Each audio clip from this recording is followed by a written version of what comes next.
अच्छा, जब से जो है ना वो बाबर आजम पाकिस्तान टीम की कैप्टन दोबारा अनाउंस हुए हैं, दोबारा जो है ना वो जब से कैप्टन बने हैं,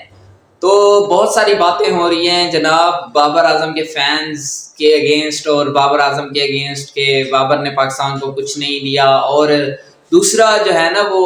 मतलब कि क्यों उन्हें दोबारा कैप्टन बनाया गया, हमने उनको 3 साल देकर देख लिए और कुछ नहीं दिया उन्होंने पाकिस्तान टीम को। मतलब कि जो लोग, एक बात तो कन्फर्म है कि जो लोग आपके अगेंस्ट होते हैं ना, उनको तो जो है ना वो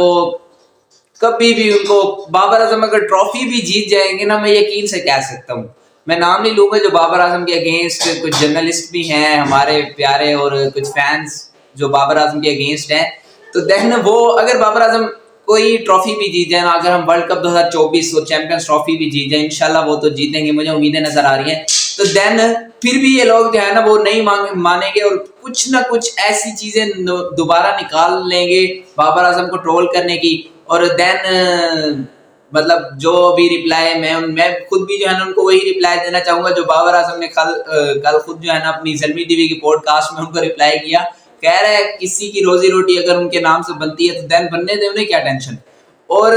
कुछ लोग बाबर आजम के सपोर्टर्स भी हैं, मैं खुद भी जो है ना एज अ फैन कह लें, एज अ जर्नलिस्ट नहीं, एज अ फैन मैं खुद भी बाबर आजम को बहुत ज्यादा सपोर्ट करता हूँ, न्यूट्रल रहकर। बिकॉज एज अ जर्नलिस्ट आपको चीजों को, मैं भी जर्नलिस्ट हूँ नहीं, मतलब थोड़ी बहुत बात कर लेता हूँ, तो देन एज अ न्यूट्रल रहकर आपको चीजों को देखना होता है कि कौन सी चीज सही है और कौन सी चीज गलत। ये नहीं कि अगर आप फैन हैं तो आप जो उसकी गलत चीज भी है तो उसको आप दुरुस्त करार दे दें। बिकॉज बाबर आजम ने एक बार कुछ अल्फाज कहे थे, ग्राउंड में जवाब दूंगा, ये उनकी बात बहुत मतलब कि कंट्रोवर्शियल थी और पता नहीं उनको उन्होंने क्यों कही थी। और बाबर आजम के बहुत से अच्छे काम भी हैं, उन्होंने एज अ फैंस जो है ना उनको सपोर्ट भी करना चाहिए। और स्पेशली पाकिस्तानी लोगों को पता नहीं क्या मसला है, हमारे सीनियर जर्नलिस्ट जो हमारे बैठे होते हैं, मतलब उनको थोड़ा सा भी कुछ मिल जाए ना तो वो प्लेयर को ट्रोल करने को छोड़ते नहीं है। अभी भी मुझे बहुत सारे रिप्लाईज आ रहे होते हैं कि अगर मैंने कोई स्टेटस लगा दिया या कहीं पे कोई बाबर आजम के रिलेटेड पोस्ट डाल दिया है तो यही रिप्लाई आ जाता है, बाबर आजम ग्राउंड में जवाब देगा। अभी कोई मैंने वर्ल्ड कप का एक स्टेटस डाला था तो लोग, एक दोस्त ने जवाब दिया, ये भी इसका भी जो है ना बात जवाब जो है ना वो ग्राउंड में मिलेगा। तो देन लोगों को ना बस थोड़ा सा मौका चाहिए और लोग जो है ना आप पर अटैक करने के लिए ना वो बैठे हैं। मुझे अभी भी जो है ना वो इमेजिन करके हंसी आ जाती है जो लोग बाबर आजम के अगेंस्ट बोलते हैं। चल एक का मैं नाम ले लेता हूँ, हमारे शुएब जट साहब, उनको पता नहीं बाबर आजम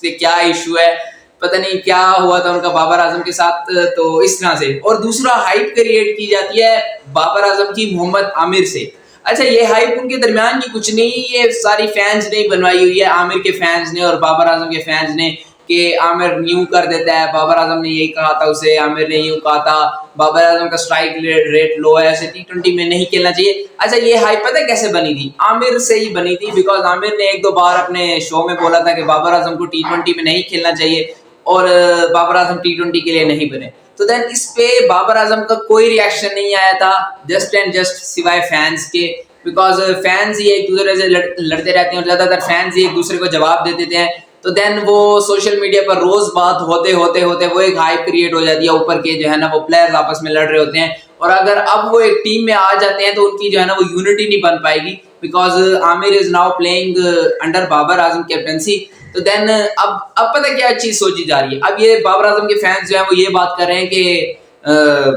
पता नहीं जो है ना वो मोहम्मद आमिर जो बात किया करते थे बाबर आजम पे कि वो टी20 के जो है ना वो नई प्लेयर, तो वो टी20 क्रिकेट मोहम्मद आमिर जो है ना वो बाबर आजम की कैप्टनसी में कैसे खेलेंगे। और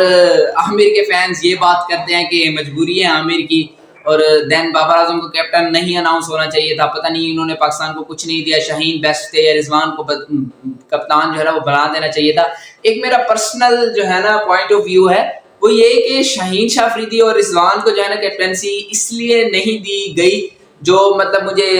लगता है कि because they have no experience of international captaincy. Because अब शाहीन को अगर आपने न्यूजीलैंड सीरीज देख ली तो उसमें वो नहीं जीते। अब अगर शाहीन कप्तान होते तो देन हमने आयरलैंड जाना है, उसके बाद हमारे इंग्लैंड के साथ सीरीज है, तो देन 2-3 सीरीज में कैप्टनसी करने से आपके पास वो एक्सपीरियंस नहीं आ जाता जो एक बंदा 2-3 सालों से पिछले आपकी कप्तानी करके आपको उसने कई टूर्नामेंट्स भी जितवाए हैं, उसके पास एक्सपीरियंस और है, उसका वे ऑफ थिंकिंग और है, तो देन वो हमें क्लियर करवा सकता है कि किस टाइम पे क्या डिसीजन लेना है, क्या करना है। और इसके बाद दूसरी बात आ जाती है जनाब वो रिजवान की। तो देन मोहम्मद रिजवान के पास भी जो है ना एज सच कप्तानी का एक्सपीरियंस नहीं है। एक्सपीरियंस अगर आप कहेंगे तो उनके पास सिर्फ और सिर्फ मुल्तान सुल्तान की कप्तानी की एक्सपीरियंस है। तो देन फ्रेंचाइज क्रिकेट का